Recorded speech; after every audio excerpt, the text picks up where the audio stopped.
Hi everybody, this is Alchemist2 and I'm back again with another movie review. Recently Dad and I watched a film that was made in the 1970s called The Great Santini, and this movie stars Robert Duvall and Blythe Danner, both of which were young actors making their way up to the realm of Hollywood, I believe, and Blythe is still putting her feelers out as far as acting is concerned, and you can tell that she's just a young actress not really knowing how to emote properly, because some of her delivery comes across as a little bit flat. And the same thing with Robert. His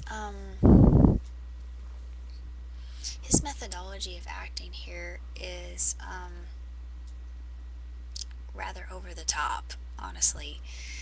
And with this portrayal of Marines, one would tend to think that all Marines are psychopaths, and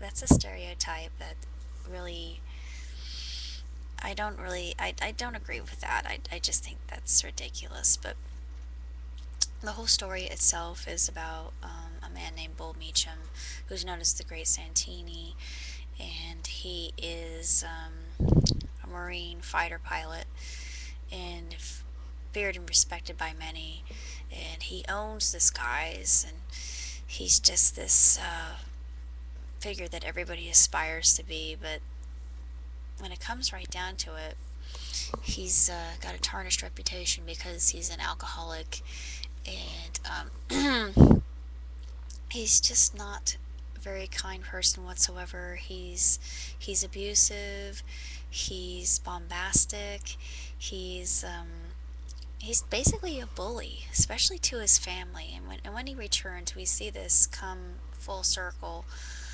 And seeing this portrayal of the family, dysfunctional family, it's just really sad. But thankfully, the director didn't sugarcoat it, and it just presented it as is. And it was difficult to watch in many respects. And seeing that this takes place during the Cuban Missile Crisis, or a little bit before that,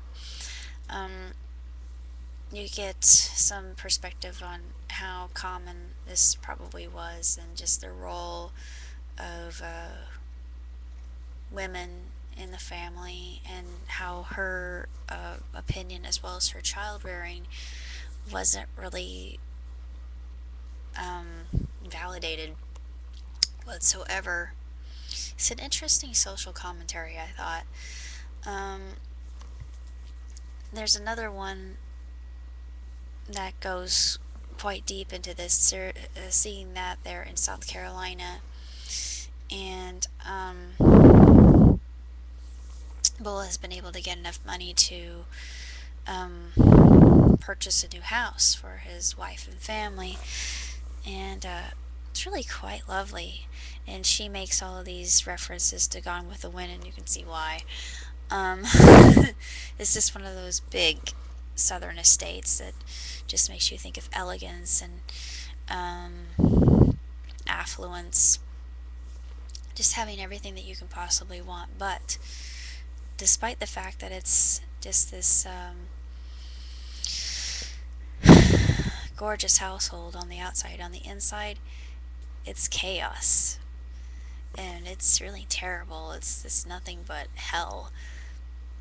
And that's illustrated quite well. And the other thing that I was about to touch upon was racial discrimination. And there is a woman who comes in, a maid, Aberdeen, I believe her name is.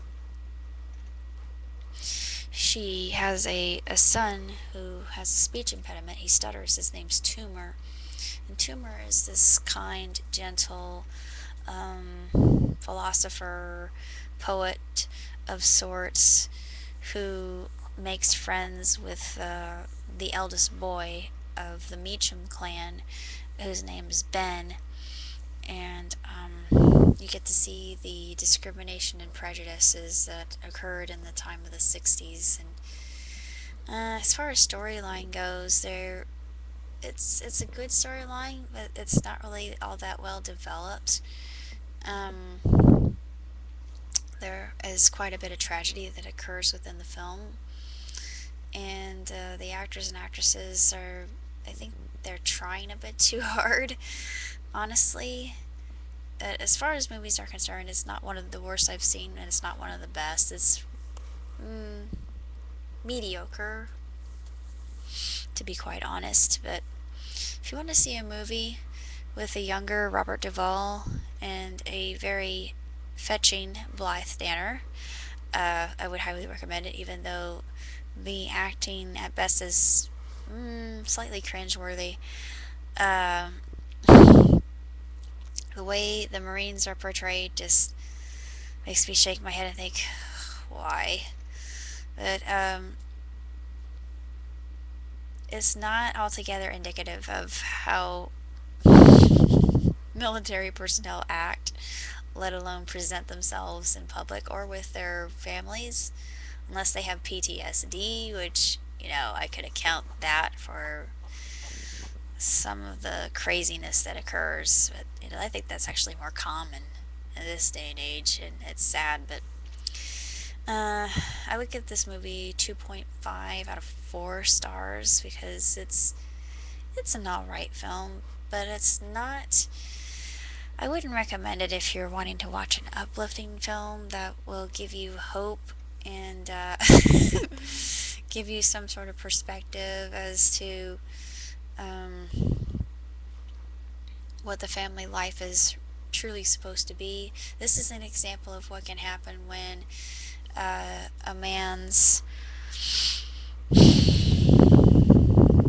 delusions of grandeur and his egotism, his conceitedness, he's just so overly self-absorbed, and he just comes across as an ass. No offense, that he does. And you just love to hate Bull Meechum, and the fact of the matter that he refers to himself as the Great Santini in third person peculiar of all things just makes you think of him in even more negative light. You think, who is this bozo? But he does reveal some humanity to himself later on in the film, which you see. It comes about tragically, and it's a plot twist that you don't expect and you don't see coming at all. It's just completely random at best, and there really is no denouement,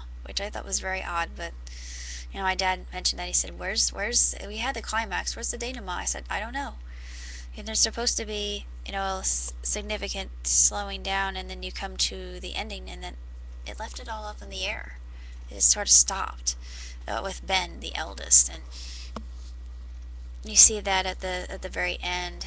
And I'm not going to say what happens because that'll reveal the ending of the film, and I don't want to do that if you want to really see it.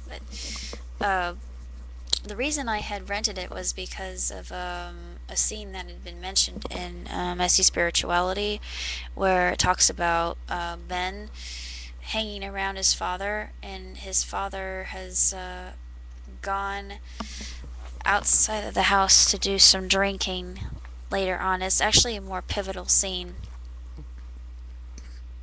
And he won't leave him around. He keeps hounding him and he keeps badgering him. He has his arms wide open and he's maneuvering around his father.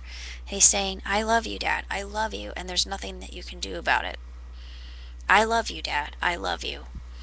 And that scene actually I thought was very touching because it said so much about Ben versus his dad. And it showed just this agape, this unconditional, unbridled affection and respect from his son, despite the fact of everything that he had gone through before with his dad and being pressured to drink at his own 18th birthday, well, before he comes home. And they have a surprise party all arranged for him, but he's too inebriated to even enjoy it. I mean, he's slung over his father's shoulder, so it's not like he's gonna care about some stinking cake, but it's just, you know, tragic. But I really liked that scene because I just thought it was very touching in and of itself, and the final part of the movie was just sad, and I just don't recommend it. It's a fine film, but other than that, it's really not that much you can take away from it other than what you should not do, or how you should act, how you should treat people, despite race, color, creed, religion, whatever. It doesn't matter. We're all human beings, and it's just like one of the episodes of Doctor Who I'd been watching. We have the capability in our own hands, whether to choose destruction or rebuilding, peace or war. All of that capability is within our reach, and actually it's the same thing that Carl Sagan said, but maybe that's where they had incorporated that from, because I believe that Carl Sagan had the right idea, and I really agree with that. That's about all I have to say. The other thing that I wanted to mention was the fact of the matter that I am currently reading a small but very powerful book considering the space program, and it's called The Language God Talks. I will be reviewing it fairly soon, as soon as I finish reading it, but it's, despite the size, it's rather heady and very deep and profound. And it's interesting. I get so many small books that are very deep, but this one I absolutely adore because in my heart of hearts, I consider myself a budding astrophysicist. Yeah, a lot of the figures and formulae go far over my head and beyond my ken, but I've always liked the idea of space travel and just going beyond what we think are our limits, because I don't think we're defined by our limits. I think that we we have that capability to go beyond and to reach wherever we can, as far as our imaginations can take us. And I'm so excited to see what we'll do in the future. That I'm satisfied with what I see now, and just the leaps that we have taken. And I think that's just about all I have to say. And I'm sorry I've kind of bored you a little bit, but uh, that's my vlog for today. So stay tuned for the next one. Ciao!